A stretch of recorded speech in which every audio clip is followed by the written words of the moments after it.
Hare Krishna.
Ram Ram Hare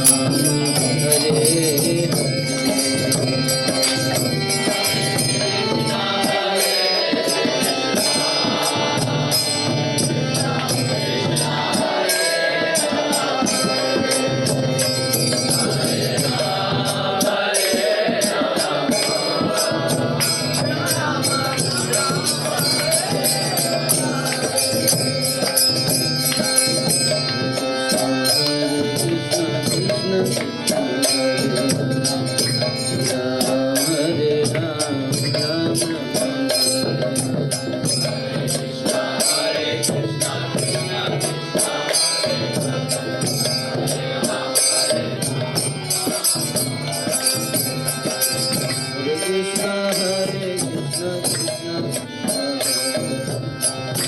Ram Hare Ram Ram Hare Krishna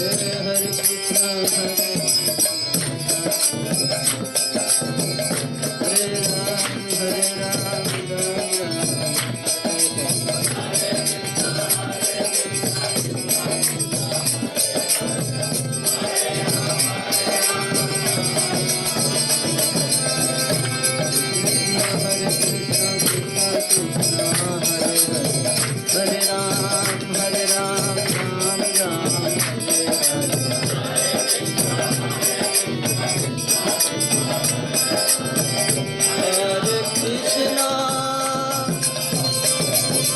Hare Krishna Krishna Hare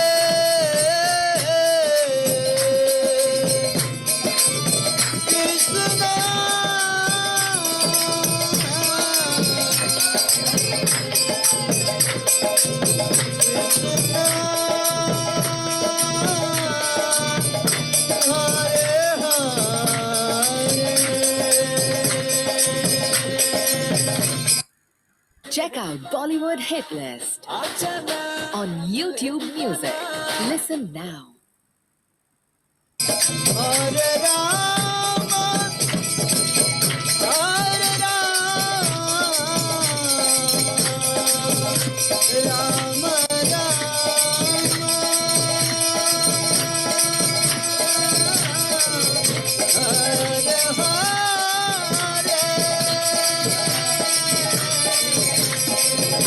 Hare Krishna Krishna Hare Ram Ram Ram Hare Hare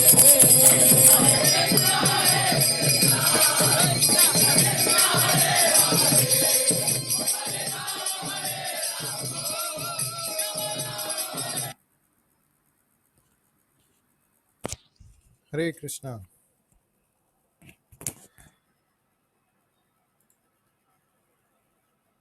Hare Krishna.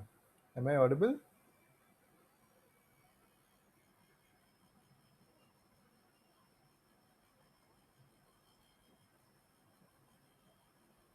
Okay, I can't hear anyone. Hare Krishna.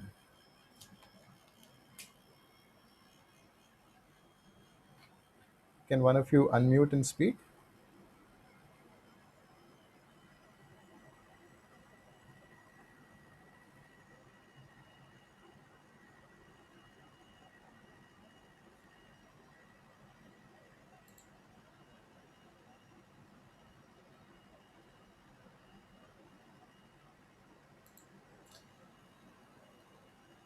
Okay. Thank you, Mohini. Hare Krishna. So we were discussing yesterday how we could actually start our session by a little mantra meditation. So we can do that maybe for 5 minutes, and maybe in the meantime, the others will also join in. Okay. So it'll be nice if you all are visible, if that's possible.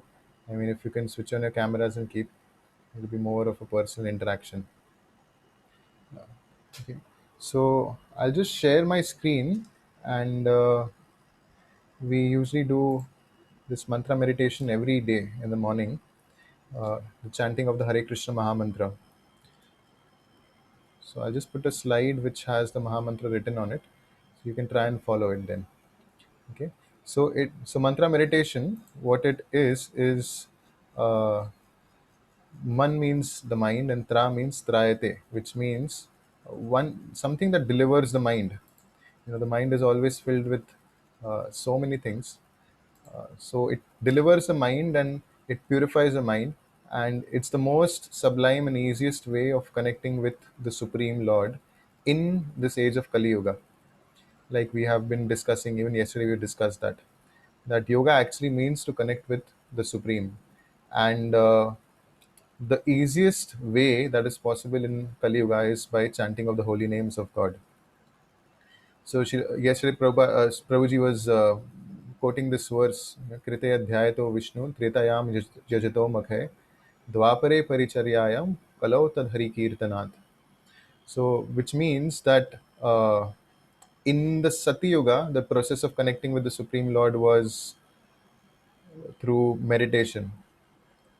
Then in Treta Yuga, the process of connecting with the Supreme Lord was through performance of huge sacrifices, yagyas.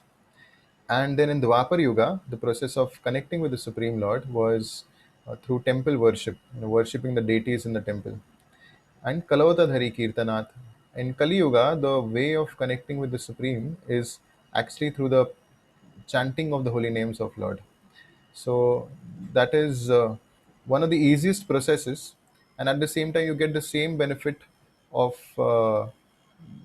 meditating for thousands of years in Satya Yuga, performing huge sacrifices in Treta Yuga, and doing temple worship in Dwapar Yuga. The same benefit is achieved just by simply, chanting the holy names of the Lord.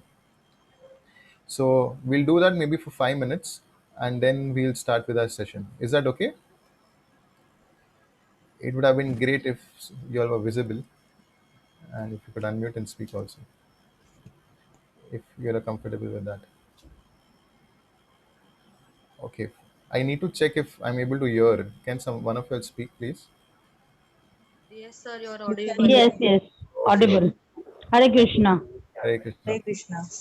Hare Krishna. So we'll do mantra meditation for 5 minutes. 5 minutes we'll chant this Yes, Mahamantra, yes, and yes. then we'll start with our session. Okay. So I'll present my screen.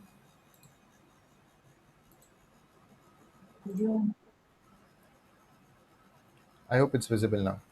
Okay. So below is the Hare Krishna Mahamantra, and up there is the Panchatattva mantra, which we recite once before we start chanting the Hare Krishna Mahamantra.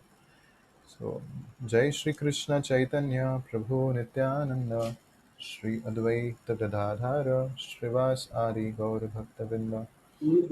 And now we chant the Hare Krishna Mahamantra. So, together we can chant Hare Krishna, Krishna Krishna, Hare Hare Krishna, Hare, Hare Krishna, Hare Rama, Krishna Hare Krishna, Rama, Hare Rama Rama, Hare Hare, Hare Rama Krishna, Rama, Krishna Hare Krishna, Hare, Krishna Hare Hare, Hare Hare Hare, Rama, Hare Rama, Rama Rama, Hare Hare, Hare Krishna,